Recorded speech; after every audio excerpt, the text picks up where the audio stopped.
విజయవాడలోని వర్మగడి ఆ రోజు మళ్ళీ సరికొత్త శోభను సంతరించుకుంది. హైదరాబాద్ నుంచి వ్యాపార పని మీద వచ్చిన ఆదిత్య గౌరవార్థం, అలాగే వర్మ గ్రూప్ ఆఫ్ ఇండస్ట్రీస్కి కీలక భాగస్వామి అయిన విశ్వనాథ్ గారి కుమార్తె కావ్య రాక సందర్భంగా కామాక్షిదేవి ఒక ప్రత్యేకమైన రాత్రి విందును ఏర్పాటు చేసింది. హాల్లో రంగురంగుల విద్యుత్ దీపాలు, ఖరీదైన సోఫాలు అలంకరించి ఉన్నాయి. శేఖర్ బాబు అటు ఇటు తిరుగుతూ పనివాళ్ళను కంగారు పెడుతున్నాడు. కామాక్షిదేవి నల్లటి కంచుపట్టు చీర కట్టుకొని రాసంతో కూర్చుని ఉంది. ఆమె పక్కనే దివ్య సరికొత్త నగల అలంకరణతో దర్జాగా కూర్చుని ఉంది. దివ్య, కావ్య హైదరాబాద్లో పెద్ద బిజినెస్ ఉమెన్. మన ఆదిత్యకు సరిజోడుగా ఉండే స్థాయి ఆ పిల్లది. ఈరోజు ఎలాగైనా కావ్యకు మన ఇంటి పద్ధతులు, దర్పం నచ్చేలా చేయాలి. ఆదిత్య మనసులో ఆ మేఘన పట్ల ఏమాత్రం సానుభూతి లేకుండా చూడాలి అని గుసగుసలాడింది కామాక్షిదేవి. అవును అత్తయ్య, ఆ మేఘన లెక్కలు చెప్పి పెద్ద మేధావిలా ఫీల్ అవుతుంది. ఈరోజు కావ్య ముందు దాని స్థాయి ఏంటో దానికి అర్థం కావాలి అన్న విన్ దివ్య. సరిగ్గా 8 గంటలకు ఒక లగ్జరీ స్పోర్ట్స్ కారు గడి ప్రాంగణంలోకి వచ్చింది. అందులోంచి మోడ్రన్ వెస్ట్రన్ డ్రెస్ ధరించి చేతిలో ఖరీదైన గిఫ్ట్ ప్యాకెట్తో దిగింది కావ్య. కామాక్షిదేవి స్వయంగా ఎదురెళ్ళి కావ్యని ఇంట్లోకి ఆహ్వానించింది. రామ్మ కావ్య, నిన్ను చూడ్డం చాలా సంతోషంగా ఉంది. మీ నాన్నగారు ఫోన్ చేసి చెప్పారు అంది ప్రేమ నటిస్తూ. Thank you aunty. వర్మగడి గురించి వినడమే కానీ రావటం మీద తొలిసారి. చాలా రాయల్గా ఉంది అంది కావ్య చుట్టూ ఉన్న భవనాన్ని పరిశీలిస్తూ. అప్పుడే మెట్లు దిగి కిందికి వచ్చాడు ఆదిత్య. నల్లటి ఫార్మల్ షర్ట్లో హుందాగా ఉన్నాడు. Hi Kavya, welcome to Vijayawada అని మర్యాదగా పలకరించాడు. హాయ్ ఆదిత్య, నువ్వు చెప్పకుండా వచ్చేసావు, అందుకే నిన్ను బిజినెస్ మూడ్ నుంచి బయటకు తీయడానికి నేనే ఇక్కడికి వచ్చేసాను అని కావ్య నవ్వింది. ఆ ఇద్దరి మధ్య ఉన్న సాన్నిహిత్యాన్ని చూసి కామాక్షిదేవి దివ్యల కళల్లో ఆనందం తాండవించింది. అందరు హాల్లో కూర్చొని మాట్లాడుకుంటూ ఉండగా కామాక్షిదేవి శేఖర్ బాబు వైపు చూసి, శేఖర్ బాబు, భోజనాలు సిద్ధమయ్యాయో లే చూడు, అలాగే ఆ మేఘన్ను పిలిచి కావ్య గారికి డ్రింక్స్, స్టార్టర్స్ తీసుకురమ్మను అని ఆజ్ఞాపించింది. మేఘనను కావ్య ముందు ఒక పరిచికురాలుగా నిలబెట్టి ఆమెను మరింత చులకన చేయాలి అన్నది కామాక్షిదేవి దుర్బుద్ధి. కొద్దిసేపటికి వంటగది నుంచి బయటకు వచ్చింది మేఘన. కానీ ఈసారి మేఘన పాత కాటన్ చీరలో లేదు. ఎల్లమ్మ సహాయంతో తన పుట్టింటి నుంచి తెచ్చుకున్న ఒక మేలిమి పసుపు రంగు ఉప్పాడ పట్టుచీరను కట్టుకొని ఉంది. తల్లో సన్నజాజి పూలు, నుదుటిన చిన్న ఎర్రటి బొట్టు, మెల్లో సాంప్రదాయమైన మాంగల్యం. ఆమె నడకలో ఎలాంటి దైన్యం లేదు. ఒక వంశ గౌరవాన్ని మోస్తున్న ఇంటి మహారాణిలా ఉంది. ఆమె చేతిలో సాంప్రదాయమైన ఇత్తడి రాయి కలశం, వెండి గ్లాసులు ఉన్నాయి. మేఘన్ను చూడగానే కావ్య ఒక క్షణం ఆశ్చర్యపోయింది. అక్కడ ఒక సాదాసీదా వంట మనిషి ఉంటుందని ఊహించిన కావ్యకు దేవత లాంటి రూపంలో ఉన్న మేఘన కనిపించేసరికి మాట రాలేదు. ఆదిత్య చూపులు మేఘన మీద నిలిచిపోయాయి. నిన్న రాత్రి బాల్కాన్లో తను చూసిన మేఘన వేరు. ఇప్పుడు ఇంటా బయట సాంప్రదాయాన్ని, ఆత్మగౌరవాన్ని బలికిస్తున్న ఈ మేఘన వేరు. అతనికి తెలియకుండానే అతని కళ్ళల్లో ఒక గౌరవభావం మెరిసింది.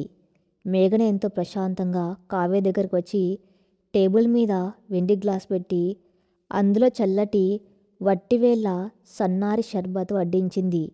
Hi, I am Kavya, Aditya's business partner అంది కావ్య కాస్త అహంకారంతో తన చెయ్యి ముందుకు చాపి.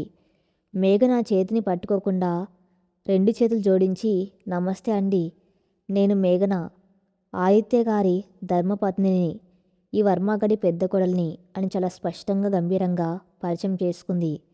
ఆ సమాధానం వినగానే కావ్య ముఖం వివర్ణమైంది.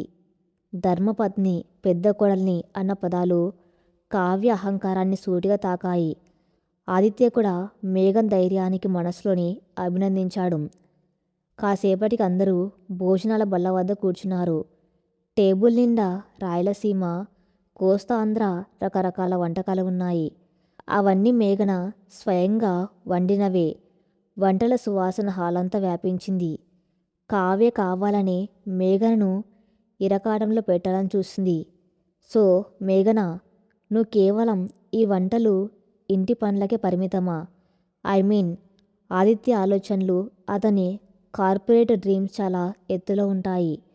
250 కోట్ల బిజినెస్ డీల్స్, ఇంటర్నేషనల్ క్లయింట్స్, వీటి గురించి నీకేమైనా ఐడియా ఉందా? I think you guys have a big communication gap అని వెటకారంగా అంది. దివ్య వెంటనే శృతి కలిపింది. అవును కావ్య, మన మేఘనకు తెలిసింది కేవలం పసుపు కారం లెక్కలే. బిజినెస్ అంటే ఆదిత్య బావకి నువ్వే సరైన మ్యాచ్. ఏమంటారత్తయ్య అని అంది. కామాక్షిదేవి ముసిముసి నవ్వులు నవ్వుకుంటూ చూస్తుంది.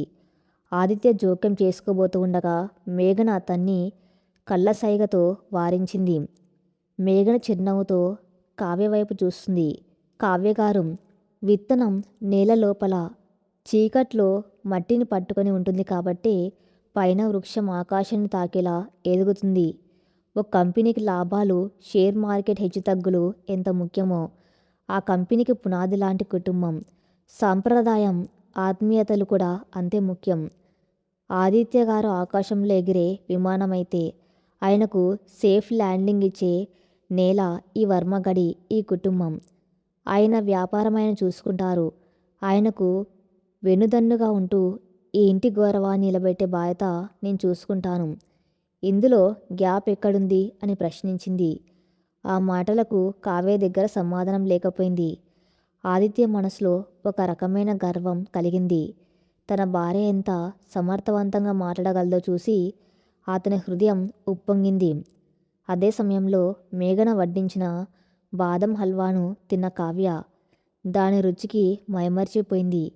కానీ పైకి ఒప్పుకోలేక, okay, but business is not just about family values, it's needs a practical mind అంది నీళ్ళు నములుతూ. విందు పూర్తయి అందరూ గ్రీన్ టీ తాగుతున్న సమయంలో ఆదిత్య ఫోన్ బిగ్గరగా మోగింది. స్క్రీన్ మీద సింగపూర్ డెలిగేట్ హెల్ప్ డెస్క్ అని కనిపిస్తుంది. ఆదిత్య వెంటనే ఫోన్ లిఫ్ట్ చేశాడు.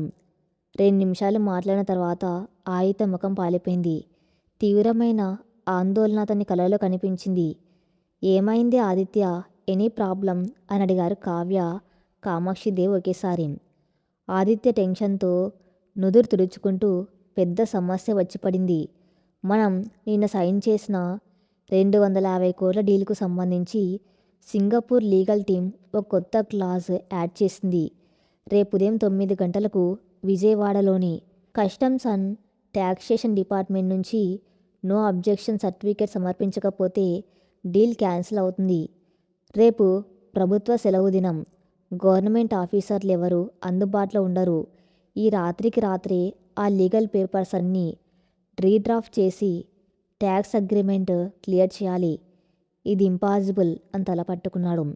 కావ్య కంగారుగా తన ల్యాప్టాప్ తీసి, ఆదిత్య, నేను మా డాడ్ లీగల్ టీంకి ఫోన్ చేస్తాను, కానీ సింగపూర్ ట్యాక్స్ లాస్ మరియు ఇండియా కస్టమ్స్ లాస్ రెండింటిని బ్యాలెన్స్ చేస్తూ రాత్రికే కొత్త అగ్రిమెంట్ డ్రాఫ్ట్ చేయడం నా వల్ల కాదు. దానికి ఇంటర్నేషనల్ కార్పొరేట్ ట్యాక్సేషన్లో ఎక్స్పర్ట్ కావాలి అంది చేతులెత్తేస్తూ. కామాక్షిదేవి గుండెల్లో రైళ్లు పరిగెత్తాయి. అయ్యో ఆదిత్య, 100 కోట్ల డీల్ పోతే మన కంపెనీ మునిగిపోతుందిరా. శేఖర్ బాబు, మన ఆడిటర్లకు ఫోన్ చేయి అని అరిచింది. అమ్మగారు, ఆడిటర్లు అందరూ హైదరాబాద్లో ఉన్నారు. ఈ రాత్రికి విజయవాడ రావటం అసాధ్యం అని చేతులు నలుపుకున్నారు శేఖర్ బాబు. ఆదిత్య తీవ్రమైన ఒత్తిడిలోకి వెళ్ళిపోయాడు. తన కష్టమంతా బురదలో పోసిన పన్నీరు కాబోతుందన్న భయం అతని కళ్ళల్లో స్పష్టంగా కనిపించింది. కావ్యకుడు ఏం చేయలేక నిస్సహాయంగా నిలబడిపోయింది. అందరూ ఆందోళనతో ఊగిపోతున్న సమయంలో మేఘన ప్రశాంతంగా ముందుకు వచ్చింది. ఆదిత్య గారు, ఆ సింగపూర్ క్లయింట్ పంపిన లీగల్ నోటీసు, ట్యాక్స్ డాక్యుమెంట్స్ ఒకసారి నేను చూడవచ్చా అని అడిగింది. కావ్య కోపంగా, మేఘన, ఇది మజాక్ కాదు, 250 కోట్ల డీలు. కార్పొరేట్ లీగల్ డ్రాఫ్టింగ్ అంటే వంటల రెసిపీ రాసినట్టు కాదు. నువ్వు మధ్యలో దూరి సమయం వేస్ట్ చేయకు అంది విసుగ్గా. కానీ ఆదిత్య, కావ్య వైపు సీరియస్గా చూసి స్టాప్ ఇట్ కావ్య అని అన్నాడు. ఆ తర్వాత మేఘన వైపు చూసి మేఘన, ఇది చాలా కాంప్లికేటెడ్ ఇంటర్నేషనల్ ట్యాక్స్ లాస్ గురించి నీకు తెలుసా అని అడిగాడు నమ్మకం లేనట్టుగా. మేఘన స్థిరంగా బదిలిచ్చింది, నేను MBA with corporate Lalo university first. పుట్టింట్లో ఉన్నప్పుడు మా నాన్నగారి మల్టీనేషనల్ ఎక్స్పోర్ట్ వ్యాపారానికి లీగల్ అడ్వైజర్గా పనిచేసింది నేనే. నన్ను నమ్మండి, ఒక్క అవకాశం ఇవ్వండి. ఆదిత్య క్షణం కూడా ఆలోచించలేదు. తన ల్యాప్టాప్ను మేఘన్ చేతికిచ్చాడు. మేఘన వెంటనే ఆ గదిలోని స్టడీ టేబుల్ వద్ద కూర్చుంది. పట్టుచీర కొంగును నడుముకు చుట్టుకొని కళ్ళజోడు పెట్టుకొని వేగంగా కీబోర్డ్ మీద వేళ్లు కదిలించడం మొదలుపెట్టింది. Singapore tax laws, Indian Customs Act 1962, double taxation avoidance agreement ఫైళ్లను క్షణాల్లో స్కాన్ చేసింది. ఆమె వేగం, ఆమె పనితీరు చూసి ఆదిత్య కావ్యలు నోరెళ్లబెట్టారు. సరిగ్గా అరగంటలో మేఘన ఒక కొత్త లీగల్ అపెండిక్స్ డ్రాఫ్ట్ను సిద్ధం చేసింది.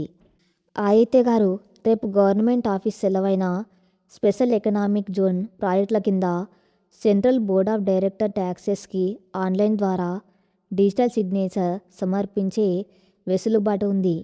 మన సెక్షన్ 90 ప్రకారం క్లెయిమ్ చేస్తే కస్టమ్స్ ఎన్ఓసి అవసరం లేకుండానే ఈ రాత్రికే ఆటో అప్రూవల్ వస్తుంది. ఇక్కడ క్లాస్ 14Bలో నేను చేసిన చిన్న మార్పు వల్ల మీ 250 కోట్ల డీల్ సేఫ్ అవుతుంది. పైగా మనకు 5 కోట్ల ట్యాక్స్ బెనిఫిట్ కూడా దక్కుతుంది. ఈ ఫైల్ వెంటనే మీ సింగపూర్ లీగల్ టీంకి ఈమెయిల్ చేయండి అని వివరించింది మేఘన. ఆదిత్య వేగంగా ఆ డాక్యుమెంట్ను చదివాడు. అతనికి మైండ్ బ్లాక్ అయింది. ఒక ఇంటర్నేషనల్ లీగల్ అడ్వైజర్ కూడా చేయలేని అద్భుతమైన డ్రాఫ్టింగ్ను మేఘన అరగంటలో చేసింది. అతను వెంటనే ఆ ఫైల్ను సింగపూర్ పంపాడు. సరిగ్గా 10 నిమిషాల్లో సింగపూర్ ఇన్వెస్టర్ల నుంచి రిప్లై వచ్చింది. Masterpiece drafting. We're very happy with this clarity. The deal is 100% on. Deal okay అయిందన్న వార్త వినగానే హాల్లో అందరూ ఊపిరి పీల్చుకున్నారు. ఆదిత్య ఆనందానికి అవధులు లేవు. కానీ కావ్య ముఖం నల్లబడింది. తను ఏమీ చేయలేని చోట మేఘన తన మేధస్సుతో ఒక సామ్రాజ్యాన్ని కాపాడింది. I think I should leave now అంటూ కావ్య ఎవరికి ముఖం చూపించలేక హడావిడిగా అక్కడి నుంచి వెళ్ళిపోయింది. దివ్య కూడా తన గదిలోకి పారిపోయింది. హాల్లో కామాక్షిదేవి నిశ్చేష్టురాలై నిలబడి ఉంది. తన దరిద్రురాలు గావరం పిల్లని అవమానించిన కోడలే ఈరోజు వర్మ వంశం పరువును, ఈ 250 కోట్ల ఆస్తిని కాపాడింది. ఆమె అహంకారం మట్టిలో కలిసిపోయింది. ఆదిత్య నెమ్మదిగా మేఘన్ దగ్గరికి వచ్చాడు. అతని కళ్ళల్లో ఇప్పుడు కేవలం గౌరవమే కాదు, ఒక రకమైన ఆరాధన, పశ్చాత్తాపం స్పష్టంగా కనిపిస్తున్నాయి. మేఘన, నువ్వు కేవలం ఈ డీల్ను మాత్రమే కాపాడలేదు, నా కళ్ళను తెరిపించావు. నిన్ను ఒక సాధారణ ఇల్లాలనుకుని నేనెంత పెద్ద పొరపాటు చేశానో ఇప్పుడు అర్థమవుతుంది. యు ఆర్ అమేజింగ్ ఉమెన్ అన్న ఆదిత్య ఆత్మీయంగా చెప్పాడు. మేఘన ప్రశాంతంగా నవ్వి, నేను ముందే చెప్పాను కదా ఆదిత్య గారు, ఈ గడి నా ఇల్లు, నా భర్త విజయం నా విజయం అని అంది. ఆదిత్య ఆమె చేతులను తన చేతుల్లోకి తీసుకోబోతూ ఉండగా కామాక్షిదేవి గదివైపు నుంచి ఒక పెద్ద శబ్దం వినిపించింది. కామాక్షిదేవి ఒకసారిగా గుండె పట్టుకుని నేల మీద పడిపోయింది. ఆ దృశ్యం చూసి ఆదిత్య మేఘన్లు కంగారుగా ఆమె వైపు పరిగెత్తారు. అమ్మా! ఆదిత్య గొంతులోంచి వచ్చిన ఆక్రందన వర్మగాడి నిశ్శబ్దాన్ని చీల్చుకుంటూ ప్రధ్వనించింది. నేల మీద అపస్మారక స్థితిలో పడిపోయిన కామాక్షిదేవిని చూసి ఆదిత్యకు ప్రాణం పోయినంత పనైంది. ఆ క్షణం వరకు ఒక పరాజయం ఎరగని సీఈఓగా ఉన్న ఆదిత్య తన తల్లి అలా పడిపోయేసరికి ఒక చిన్న పిల్లాళ్ళ భయంతో వణికిపోయాడు. మేఘన్ ఒక క్షణం కూడా వృధా చేయలేదు. వెంటనే కామాక్షిదేవి దగ్గరకు పరిగెత్తుకు వెళ్ళి ఆమె తలను తన ఒళ్ళోకి తీసుకుంది. నాడి పట్టుకొని చూసింది. పల్స్ చాలా నెమ్మదిగా కొట్టుకుంటుంది. శ్వాస తీసుకోవడం కష్టంగా మారింది. అది తీవ్రమైన గుండెపోటు అని మేఘనకు అర్థమైంది. ఆదిత్య గారు, కంగారు పడకండి. శేఖర్ బాబుని వెంటనే కారు తీయమనండి. అత్తయ్య గారికి సివియర్ హార్ట్ అటాక్ వచ్చింది. మనం హాస్పిటల్కి వెళ్ళాలి అనేంత స్థిరంగా ధైర్యంగా చెప్పింది మేఘన. ఆదిత్య వెంటనే తేరుకొని, శేఖర్, కారు స్టార్ట్ చేయి అని అరిచాడు. దివ్య, రుద్ర కూడా పరిగెత్తుకుంటూ కిందకొచ్చారు. దివ్య ముఖంలో కంగారు కంటే తన నిద్ర పాడైపోయిందన్న చిరాకే ఎక్కువగా ఉంది. మేఘన, ఆదిత్య కలిసి కామాక్షిదేవిని కారు వెనక సీట్లో పడుకోబెట్టారు. మేఘన ఆమె తలను తన ఒళ్ళో పెట్టుకుని గుండె మీద నెమ్మదిగా పంపింగ్ చేస్తూ ప్రథమ చికిత్స అందించడం మొదలుపెట్టింది. కారు విజయవాడలోని అపోలో ఆసుపత్రి వైపు గాలి కన్నా వేగంగా దూసుకుపోయింది. ఆసుపత్రిలో కామాక్షిదేవిని వెంటనే ఎమర్జెన్సీ వార్డులోకి, ఆ తర్వాత ఐసీయూలోకి తీసుకెళ్లారు. ప్రముఖ కార్డియాలజిస్ట్ డాక్టర్ కృష్ణమోహన్ బృందం ఆమెకు చికిత్స మొదలుపెట్టింది. ఐసీయూ బయట ఆదిత్య కన్నీళ్లు పెట్టుకుంటూ అటు ఇటు పాచర్లు చేస్తున్నాడు. మేఘన అతనికి కొద్ది దూరంలో నిలబడి దేవుని ప్రార్థిస్తుంది. రుద్ర ఒక కుర్చీలో కూర్చుని తల పట్టుకుని ఉన్నాడు. సరిగ్గా అప్పుడే దివ్య ఆవలించుకుంటూ అక్కడికి వచ్చింది. ఆమె మాటల్లో కనీస సానుభూతి లేదు. ఏంటి రుద్ర ఇది? రాత్రి 1 గంట అవుతుంది. అత్తయ్యకి ఏమైందో ఏంటో గాని ఇక్కడి ఆసుపత్రి వాసన నేను భరించలేకపోతున్నాను. వయసైపోయింది కదా, ఇలాంటివి వస్తుంటాయి. అలా అని మనమంతా నిద్రలు మానుకొని ఇక్కడ కూర్చోవాలా?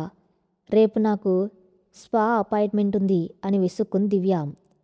ఆ మాటలు విన్న ఆదిత్య రక్తం మరిగిపోయింది. అతను కోపంగా దివ్య వైపు అడుగులు వేయబోతుండగా మేఘన అడ్డుపడింది. దివ్య, నోరుముయ్. అత్తయ్య గారు లోపల ప్రాణాలతో పోరాడుతూ ఉంటే నీకు స్పా గురించి గుర్తొస్తుందా? నీకు ఇక్కడ ఉండటం ఇష్టం లేకపోతే ఇంటికి వెళ్ళిపో, కానీ పిచ్చి మాటలు మాట్లాడితే సహించేది లేదు అని మేఘన గట్టిగా మందలించింది. దివ్య మొహం మాడిపోయింది. నువ్వెవరే నన్ను అడగటానికి?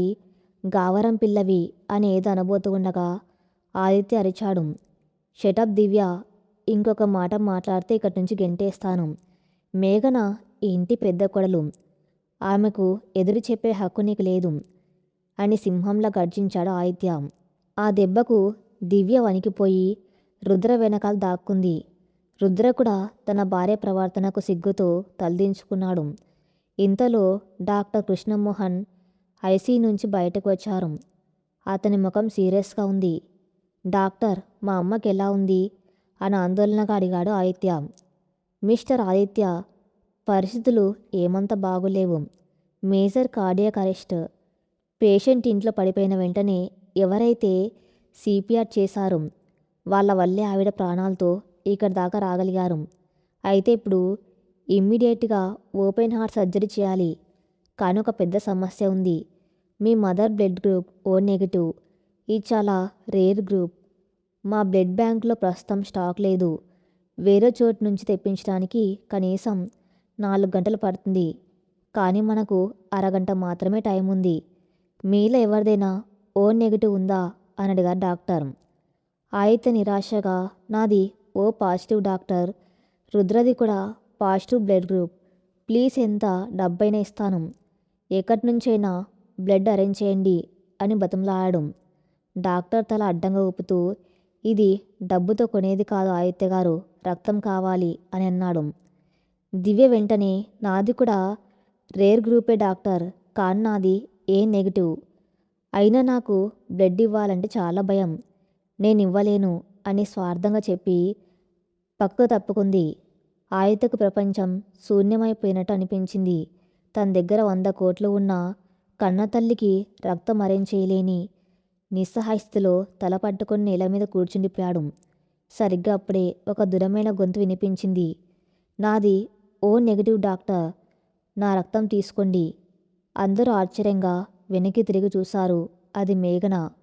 ఉదయం నుంచి గడిలో వంటలు చేసి ఇంటి పనులన్నీ చేసి సాయంత్రం ఆదిత్య కోసం ఇంటర్నేషనల్ డాక్యుమెంట్లు ప్రిపేర్ చేసి అలసిపోయి ఉన్న మేఘన ఇప్పుడు తన అత్తగారి కోసం రక్తం ఇవ్వటానికి ముందుకొచ్చింది.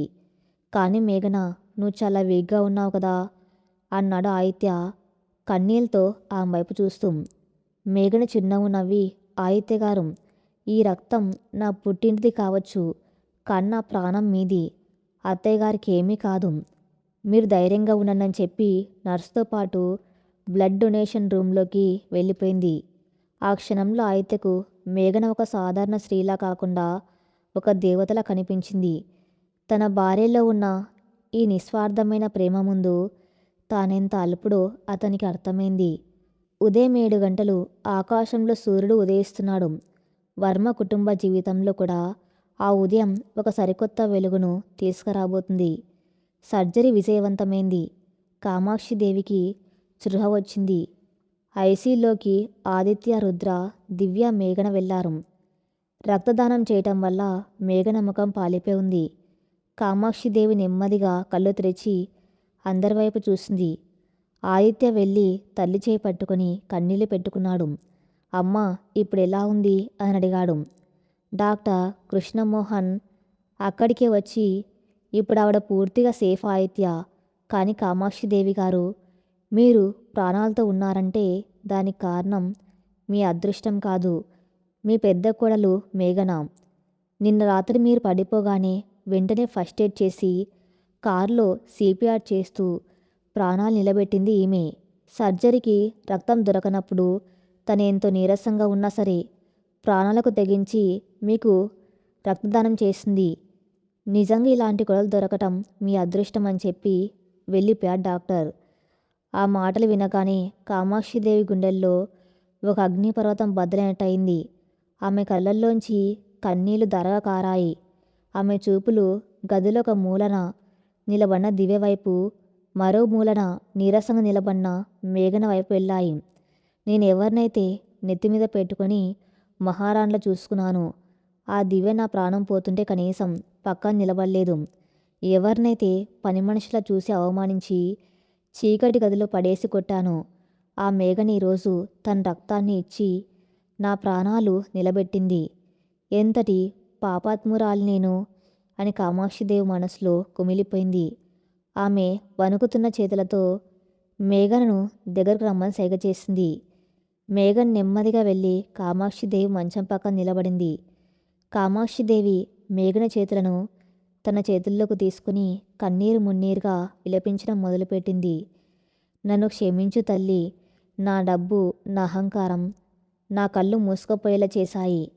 ఇంటికి మహాలక్ష్మిలో వచ్చిన నిన్ను నేను ఒక పని మనిషి కంటే హీనంగా చూశాను. నా ముత్తాతల నాటి గాజు పాత్రలు పగిలాయని నిన్ను కొట్టాను. కానీ ఈరోజు నువ్వు నా గుండెను పగలకుండా కాపాడావు. నువ్వు నా వంశానికి కోడలివి కాదు తల్లి, నా ప్రాణం పోసిన తల్లివి. నన్ను క్షమించి మేఘన అంటూ చేతులు జోడించింది. మేఘన వెంటనే అత్తగారి చేతులు పట్టుకుని, అత్తయ్య, పెద్దవాళ్ళు మీరు, నాకు దండం పెట్టకూడదు. ఆ రోజు మీరు కొట్టింది నా శరీరాన్ని మాత్రమే, కానీ మీ అహంకారం మీద నేను గెలవాలి అన్న కసిని నాలో రగిలించింది మీరే. మీరు నా అత్తయ్య గారు. ఈ వర్మగడి పరువు మీరే. మీరు త్వరగా కోలుకొని మళ్ళీ ఇంటికి రావాలి అని కన్నీళ్లు తుడుచుకుంటే ఎంతో ప్రేమగా చెప్పింది.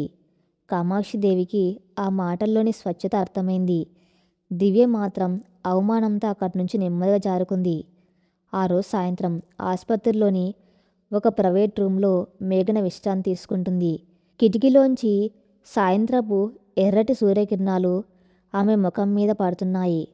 నెమ్మదిగా గత్తలుపులు తెరుచుకున్నాయి. ఆదిత్యవర్మ లోపలికి వచ్చాడు. అతని చేతిలో మొబైల్ లేదు, బిజినెస్ ఫైల్ లేవు. అతని ముఖంలో ఆ కార్పొరేట్ దర్పం లేదు. కేవలం ఒక భర్త తన భార్య దగ్గరికి వస్తున్న ఒక స్వచ్ఛమైన భావన మాత్రమే ఉంది. ఆదిత్య వచ్చి మేఘన మంచం పక్కన కూర్చున్నాడు. ఆమె చేతులను తన చేతుల్లోకి తీసుకున్నాడు. అతని కళ్ళు ఎర్రబడి ఉన్నాయి. మేఘన అని పిలిచాడు. అతని గొంతు వణుకుతుంది. మేఘన అతని వైపు చూస్తూ, ఏమైంది ఆదిత్య గారు? అత్తయ్య గారికి ఏమైనా అని కంగారు పడింది. లేదు మేఘన, మామీస్ ఫైన్. నేను మాట్లాడవలసింది నా గురించి, మన గురించి అని అన్నాడు. ఆదిత్య ఆమె కళ్ళలోకి సూటిగా చూస్తూ మాట్లాడడం మొదలుపెట్టాడు. మేఘన, నేను ఒక వ్యాపారవేత్తను. లాభ నష్టాల బేరీజు వేసుకోవడంలో నాకు నేనే సాటి అనుకునేవాణ్ణి. కానీ నా జీవితంలో నేను చేసిన అతిపెద్ద తప్పు నిన్ను అంచనా వేయటంలోనే జరిగింది. పెళ్లిపీటల మీద ఒక బాధ్యతలా భావించి నీ మెల్లో తాళి కట్టి వెళ్ళిపోయాను. కానీ నువ్వు ఆ అవమానాన్ని భరించావు. నా తల్లి పెట్టిన చిత్రహింసలను తట్టుకున్నావు. చీకటి గదిలో బందీ అయినా నీ ఆత్మగౌరవాన్ని కోల్పోలేదు. నీ మేధస్సుతో 100 కోట్ల వ్యాపారాన్ని కాపాడావు. అన్నిటికి మించి ఈరోజు నా తల్లి ప్రాణాలు నిలబెట్టావు. ఆయితే కళ్ళలోంచి ఒక కన్నీటి చుక్క మేఘన చేతి మీద పడింది. నేను ఒక మూర్ఖుణ్ణి మేఘన. వ్యాపారం డబ్బు వెనక పరిగెడుతూ ప్రేమ అనే అసలైన సంపదను కోల్పోయాను. నా కోసం నువ్వు ఇంత పోరాటం చేస్తుంటే నేను కావ్య లాంటి వాళ్ళ మాయలో పడి నిన్ను దూరం పెట్టాను. నువ్వు చెప్పింది నిజం. బంధాలు నమ్మకం మీద నిలబడతాయి. నా మీద నీకున్న ఆ నమ్మకమే నన్ను ఈరోజు నీ ముందు ఒక ఓడిపోయిన మనిషిగా కానీ గెలిచిన భర్తగా నిలబెట్టింది. ఐఎమ్ సారీ మేఘన. I'm really sorry. అయితే క్షమాపణ చెబుతూ ఉంటే మేఘన కళ్ళల్లోంచి ఆనంద బాష్పాలు రాలాయి. ఇన్ని రోజుల తన నిశ్శబ్ద పోరాటానికి, తన ఓర్పుకు ప్రతిఫలం ఈరోజు దక్కిందని ఆమెకు అర్థమైంది. ఆయితే గారు అంటూ మేఘన తన మరో చేతిని అతని బుగ్గ మీద పెట్టింది. మీరు ఓడిపోలేదు. మన బంధం గెలిచింది. నేనెప్పుడూ మీ భార్యగానే ఉన్నాను. కానీ మీరు నన్ను ఈరోజు పూర్తిగా అర్థం చేసుకున్నారు. నాకు ఈ కన్నీళ్ళు వద్దు ఆయితే గారు. నాకు కావాల్సింది నా కలల రాకుమారుడైన నా భర్త చిరునవ్వు మాత్రమే అని ఎంతో ఆప్యాయంగా చెప్పింది మేఘన. ఆసుపత్రిలో 10 రోజుల చికిత్స అనంతరం కామాక్షిదేవి పూర్తిగా కోలుకుంది. ఆ 10 రోజులు మేఘన ఆమెను కంటికి రెప్పలా చూసుకుంది. ఆదిత్య తన వ్యాపార వ్యవహారాలను ఆసుపత్రి నుంచి పర్యవేక్షిస్తూ భార్యకు అండగా నిలబడ్డాడు. వర్మ గడికి కామాక్షిదేవి డిశ్చార్జి వస్తున్న ఆ రోజు గడిలో వాతావరణం గతానికి పూర్తి భిన్నంగా ఉంది. గడి సింహద్వారం ముందు కారాగింది. ఆదిత్య రుద్రలు చెరువు పక్కన పట్టుకుని కామాక్షిదేవి నెమ్మదిగా కారులోంచి దించారు. మేఘన వెనకాలే నడుస్తూ వస్తుంది. గుమ్మం ముందు వృద్ధ పని మనిషి ఎల్లమ్మ హారతి పళ్ళెంతో నిలబడి ఉంది. ఒకప్పుడు మేఘన ఈ గడిలోకి అడుగుపెట్టిన మొదటి రోజున కామాక్షిదేవి మేఘనను ఒక పని మనిషిలా అవమానించి బియ్యం కొంచెం తన్నే హక్కు కూడా లేకుండా లోపలికి పంపిన దృశ్యం అక్కడున్న వారందరికీ గుర్తొచ్చింది. కామాక్షిదేవి గుమ్మం దగ్గర ఆగి వెనకాల వస్తున్న మేఘన వైపు చూసింది. మేఘన ముందుకు రా తల్లి అని ఆప్యాయంగా పిలిచింది కామాక్షిదేవి. మేఘన వినయంగా ముందుకు రాగానే కామాక్షిదేవి ఆమె చేతిని పట్టుకొని, ఆ రోజు ఈ ఇంటికి మహాలక్ష్మిలా వచ్చి నిన్ను నేను గుర్తించలేకపోయాను. ఈ గడికి అసలైన వారసురాలు నువ్వే. ఆయితే పక్క నిలబడు. ఇద్దరు కలిసి ఈ గడప దాటి లోపలికి రండి అని చెప్పింది. ఆయితే చిరునవ్వుతో మేఘన చేయి పట్టుకున్నాడు. ఎల్లమ్మ ఆనంద బాష్పాలతో ఆ నూతన దంపతులకు కామాక్షిదేవికి హారతి ఇచ్చింది. మేఘన కుడి కాలు మోపి ఆయిత్యతో కలిసి గడిలోకి అడుగుపెట్టింది. ఆ ఇంట్లో ఆమెకు దక్కిన మొట్టమొదటి నిజమైన స్వాగతం అది. శేఖర్ బాబు మరియు ఇతర పని వాళ్ళందరూ చేతులు కట్టుకొని ఎంతో భక్తిభావంతో మేఘనకు నమస్కరించారు. మేఘన మోంపై ఒక ప్రశాంతమైన ఆత్మగౌరవంతో కూడిన చిరునవ్వు మెరిసింది. అందరు హాల్లో కూర్చున్నారు. దివ్య మాత్రం భయంతో ఒక మూలన తలదించుకుని నిలబడి ఉంది. ఆసుపత్రిలో తను చేసిన స్వార్థపూరితమైన ప్రవర్తన, అత్తగారికి రక్తం ఇవ్వటానికి నిరాకరించిన తీరు అందరికి తెలిసిపోవటంతో ఆమెకెవరి మొహం చూడాలో అర్థం కావడం లేదు. కామాక్షిదేవి చూపులు దివ్య మీద పడ్డాయి. ఆమె గొంతులో మళ్ళీ పాత గంభీరత వినిపించింది. దివ్య ఇటురా అని పిలిచింది కామాక్షిదేవి. దివ్య వణుకుతున్న కాళ్ళతో ముందుకు వచ్చి నిలబడింది. ఈ వర్మ గడిలో డబ్బు హోదా చూసుకొని మురిసిపోయిన అహంకారిని నేను. నన్ను చూసి నాకంటే ఎక్కువ అహంకారం, పొగరు పెంచుకున్న దానివి నువ్వు. నిన్ను నెత్తిమీద పెట్టుకుని పూజించినందుకు నా ప్రాణం పోయే సమయంలో నీ నిజస్వరూపం చూపించావు. మేఘనను గావరం పిల్ల అని ఎగతాళి చేశావు కదా. ఆ పిల్లకున్న సంస్కారంలో గోరంతకుడు నీకు లేదు. ఈ ఇంట్లో ఇక నీకు స్థానం లేదు.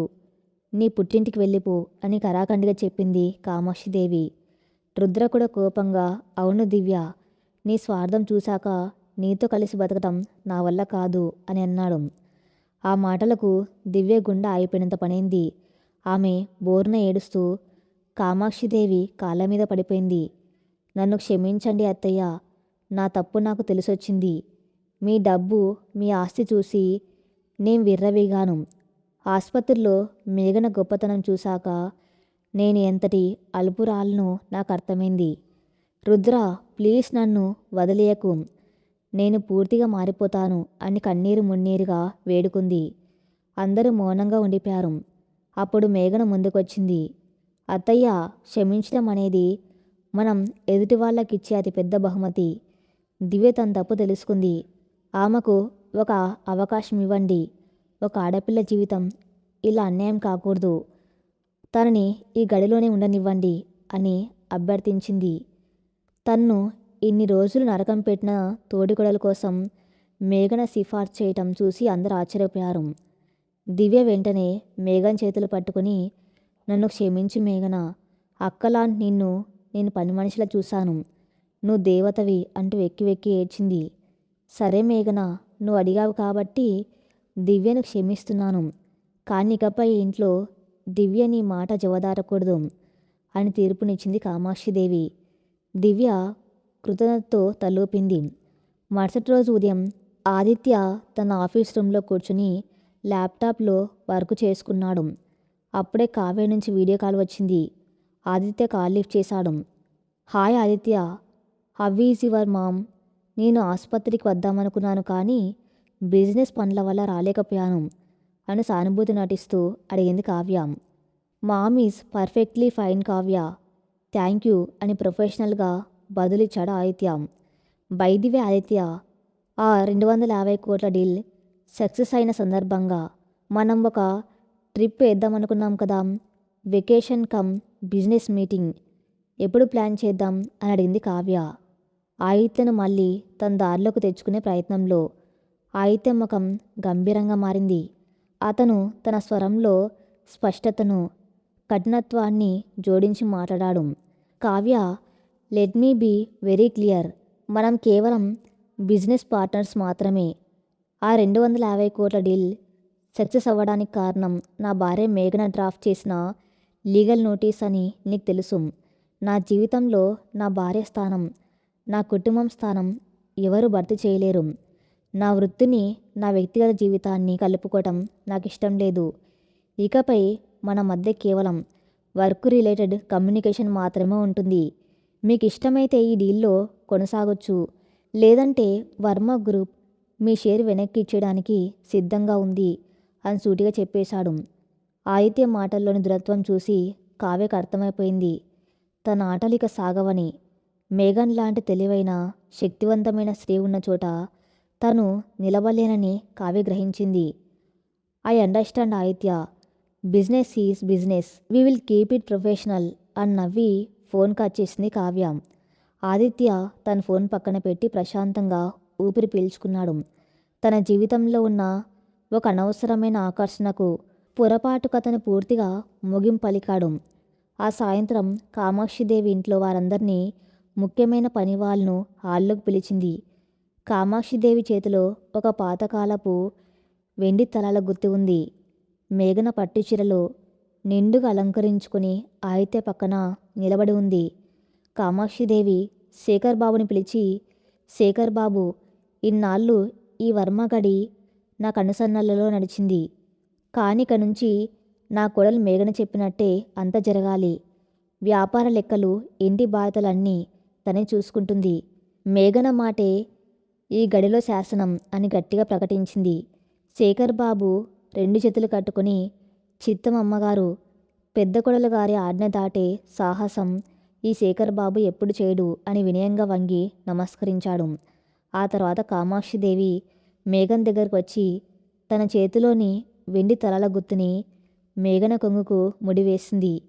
ఈ గడికి, ఈ ఇంటి ఆత్మగౌరవానికి ఇక నువ్వే మహారాణి మేఘన అని ఆశీర్వదించింది. అదే సమయంలో మేఘన్ తన పక్కన ఆనందంగా ఏడుస్తున్న వృద్ధ పని మనిషి ఎల్లమ్మ దగ్గరికి వెళ్ళింది. ఎల్లమ్మ, చీకటి గదిలో నేను ఏడుస్తున్నప్పుడు నా కళ్ళల్లో నిప్పు ఉంది, దాన్ని ఆర్పనివ్వద్దు అని నాకు ధైర్యం చెప్పింది నువ్వే. ఆ రోజు నువ్వు పెట్టిన ఒక ముద్ద అన్నమే నాకు ప్రాణం పోస్తుంది. నువ్వు ఈ ఇంట్లో పని మనిషివి కాదు, నాకు పెద్దమ్మవి అంటూ ఎల్లమ్మను ఆప్యాయంగా కౌగిలించుకుంది. ఎల్లమ్మ ఆనందానికి అవధులు లేవు. ఒక గావరం పిల్లగా ఈ గడిలో అడుగుపెట్టిన మేఘన తన ఓర్పుతో, మేధస్సుతో, అంతులేని ప్రేమతో ఈరోజు వర్మ గడిని శాసించే స్థాయికి ఎదిగింది. తనను పనిమనిషిలా చూసిన తోటి కొడలు ఇప్పుడు ఆ ముందు అణిగిమణిగి ఉంటుంది. తన్ను కొట్టిన అత్తగారిప్పుడు తనను నెత్తిమీద పెట్టుకొని పూజిస్తుంది. రాత్రి సమయం వెన్నెల కాంతి ఆకాశం నుంచి భూమికి జారుతుంది. ఒకప్పుడు మేఘనను గెంటేసిన చీకటి గది ఇప్పుడు లేదు. ఆ గదికి రంగులు వేసి అందమైన స్టోరూమ్గా మార్చేశారు. పై అంతస్తులో ఆదిత్య మేఘన్ల విశాలమైన గదిని గులాబీలు మల్లెపూలతో ఎంతో అందంగా అలంకరించారు. గది మధ్యలో ఉన్న మేఘన కళ్ళల్లో అంతులేని సంతోషం. ఇన్నాళ్ళామ కన్న కళ్ళన్నీ ఈరోజు నిజమయ్యాయి. గత్తలుపులు తెరుచుకుని లోపలికి వచ్చాడు ఆదిత్య. అతని ముఖంలో ప్రశాంతమైన చిరునవ్వు ఉంది. మేఘన్ దగ్గరికి వచ్చి ఆమెను తన చేతుల్లోకి తీసుకున్నాడు. ఇన్నాళ్ళు 100 కోట్ల వ్యాపార సామ్రాజ్యం నాదే అనుకుని గర్వపడేవాణ్ణి మేఘన. కానీ నా అసలైన సామ్రాజ్యం, నా మనసుకు మహారాణివి నువ్వేనని తెలుసుకోవడానికి నాకింత సమయం పట్టింది. నన్ను క్షమించు అని ఆమె నుదుటిపై ప్రేమగా ముద్దు పెట్టాడు ఆదిత్య. మేఘన సిగ్గుతో ఎరుపెక్కిన బుగ్గలతో, క్షమాపణలు, గతాన్ని తవ్వుకోడాలు ఇక వద్దు ఆదిత్య గారు. మన ప్రయాణం ఇప్పుడే మొదలైంది. నా ప్రేమకు, నా పోరాటానికి మీరే నా బహుమతి అని అతని గుండెలపై వాలిపోయింది. ఆదిత్య ఆమెను 2 చేతులతో ఎత్తుకొని ఆ పూలపాన్ వైపు నడిచాడు. ఆ వెన్నెల రాత్రి వారిద్దరి ఏకాంతానికి, వారి స్వచ్ఛమైన ప్రేమకు సాక్షిగా నిలిచింది. ఒకప్పుడు ఆ గడిలో విరిగిన కళ అనుకున్న మేఘన్ జీవితం ఇప్పుడు ఒక అందమైన వసంతంలా వికసించింది. ఓర్పు, మేధస్సు, ఆత్మగౌరవం ఉన్న ఒక స్త్రీ తన కన్నీళ్లను ఎలా విజయంగా మార్చుకోగలదో వర్మగడి చరిత్రలో మేఘన ఒక సజీవ సాక్ష్యంగా మిగిలిపోయింది. ఈ కథ ఇంతటితో సమాప్తం. మరిన్ని మంచి స్టోరీస్ కోసం నా ఛానల్ని ఫాలో అవుతూనండి. Thank you for listening.